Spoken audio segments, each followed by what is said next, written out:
When we apply the debate about effectiveness of lockdowns here in the U.S., we can see why so many states are moving ahead at different paces.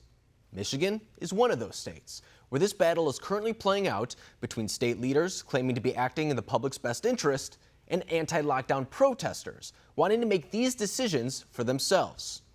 Here to tell us more about Michigan's journey and why it matters to the rest of the country is Emily Finn, an anchor and reporter here at One America News. So, Emily, we see today that Governor Gretchen Whitmer is starting to relax some of her restrictions. Of course, she's been going at odds with many protesters, even her own legislature in the state. But now we see that 17 counties in the lower part of the state are starting to reopen. That includes things such as restaurants, offices, stuff like that. But it's not relaxing all the concerns in that state right now. So can you tell us a little bit where that divide is coming in and why some people are pushing back against the governor?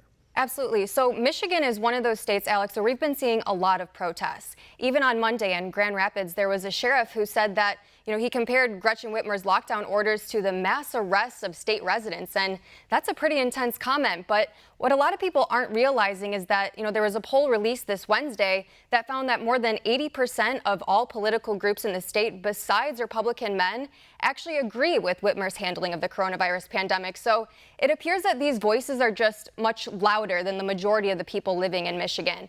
And, we saw that first protest back in March at Operation Gridlock. And I have a lot of family that still lives in Michigan. My Aunt Cheryl, a couple of my cousins were there, and they said that it was generally really peaceful. I mean, people were social distancing, they were staying in their cars, just honking their horns.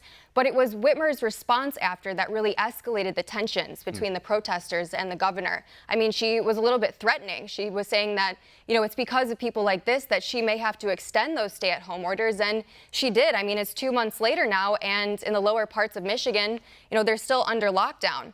So it's that approach that would make anyone angry. And, we saw the protests get a lot worse. I mean, they were starting to storm the Capitol carrying guns. I mean, there was even a man that was arrested for making credible death threats against Gretchen Whitmer. And I mean, no matter if you agree with her handling of the coronavirus or not, that's just simply unacceptable. So with that said, I mean, these residents are, they're especially small business owners, and they have a reason to be scared. I mean, there was that music shop owner in Hastings that he was on camera, with the local news station, and he was in tears because his dreams have been completely crushed by these lockdown orders. Right. We saw the same thing happen in Genesee County with that barber who defied Gretchen Whitmer's lockdown orders, and she suspended his barber license after. So I think that these people, like I said, they have a reason to be scared. And to circle back to that poll, it's not necessarily that the majority of the state, is not agreeing with the way that she's going about this. It's just that their voices are so much louder. So I think that many would argue that, there is a small portion of Michigan that is actually even being affected by COVID-19. Right. I mean,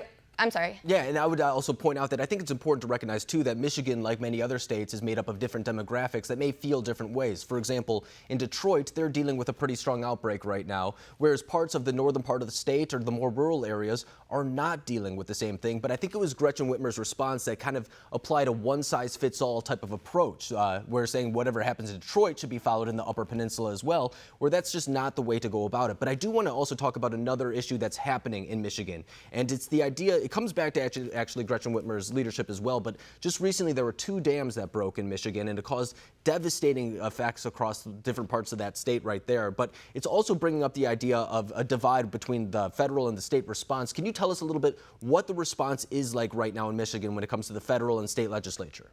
Absolutely. So, Alex, I mean, this is a state of emergency on top of a state of emergency. And you have to remember that the cities where this is happening, they're still under lockdown. And so they're very confused. They don't really know where to go. So Whitmer said that the Michigan State Police, that they were working all through the night trying to get these people evacuated, find shelter at, mostly at local high schools. It's just such bad timing given everything that's going on. But luckily, Michigan does have the support of President Trump. He actually tweeted about, the flooding and those dams collapsing yesterday. And he's there today. He's at a Ford plant in Ypsilanti, and so I know that he was being briefed on those dams. So luckily that they have the president's support, but unfortunately, Gretchen Whitmer really hasn't said much that she's trying to do to help. She has said that she wants to hold people accountable for this disaster, but, that's about it. She hasn't really given much else. And accountability in Michigan is actually a big thing too, because I think it's worth mentioning that even Flint still has a water issue with their lead. I mean, it's something I can't even believe we're having this conversation. I know they took care of it for a little bit, but it's still a concern for residents there. So when it comes to the infrastructure things in the state, I think we're starting to see a common theme, whether it's the lead pipes, whether it's the dams, whether it's the response now to the COVID outbreak. I think this paints a bigger picture about Gretchen Whitmer, who, by the way, is being floated as a possible VP pick. We're hearing today that she might be someone who's being vetted along with Amy Klobuchar, Senator Elizabeth Warren. But when it comes to Whitmer, what type of obstacles will she face if she does want to get that VP position? You know, Alex, I keep saying that the only person that comes second to Dr. Fauci that has received so much fame and recognition from coronavirus is Gretchen Whitmer. And I mean, she was elected during the 2018 midterms. I covered her campaign. I was still in college at the time. And not many people knew who she was on a national front. And since March, in just 2 months, Cecily Strong has played her on SNL. There was a rapper in Detroit that, you know, gave her the nickname Big Gretch and said that she earned her Cartier buffs. And now she's being considered as VP of the United States of America. I mean, talk about a big year for this woman. And let's remember my earlier points about the protesters. I think it's just her lack of experience and her lack of leadership skills that, you know, made that escalate into something so much bigger than it needed to be. So I truly think that that is her biggest challenge that she's going to face, is her lack of experience. And sometimes that's a blessing and a curse. You don't necessarily have the record to go off of that could support your case, but at the same time, it's hard to pick apart things in her record too if there's not a record there to be had. So I think it'll be interesting to see over the next couple of weeks really how the media hops on board with how they feel, because apparently the Biden campaign has turned on to what she's doing. Apparently she's open to the idea as well, but I think really how these next couple of weeks, how the dam turns out, how the coronavirus pandemic turns out, I think that could be the deciding factor for Gretchen Whitmer. Emily, I really appreciate you coming on tonight, breaking down what's happening in the state of Michigan. Thank you. Thanks, Alex.